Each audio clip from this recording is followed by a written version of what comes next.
บ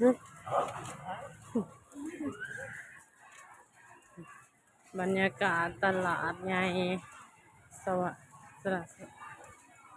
สวรรณเขต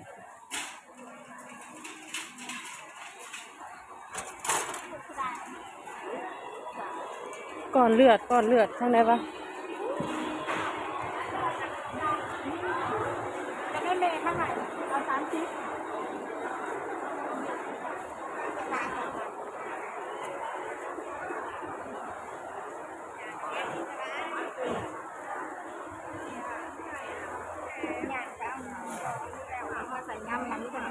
อ้าวบ่อะไรก้อนเลือดนะยังหัวหนึ่งถือว่านาน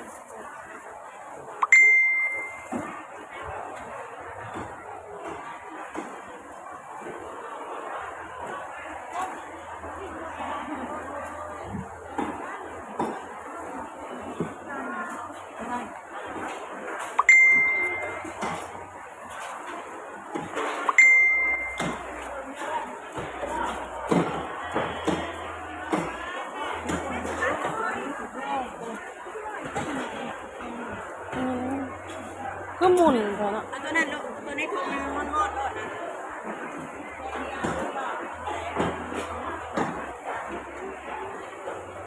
แทนเดียวมันร้ายอีกเอาไปใช้ไม่ได้ก่อนมึงว่ามึงอย่าน้อยแท้หมอยังไงได้นี่ได้แค่นึงเอาเบิดบ่เอากระใส่ทั้งนอกบ่ใส่น้ำมันก็แตกหรอวะไปซื้อเอาจ่ายเงินก็จะเลย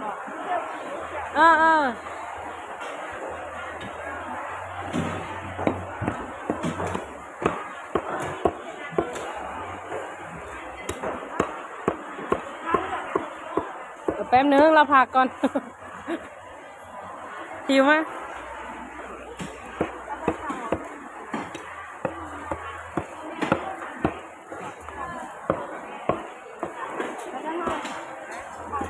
หมดแล้วไปหั่นนี่หน้านั่นแหละเอาเครื่องออกเลย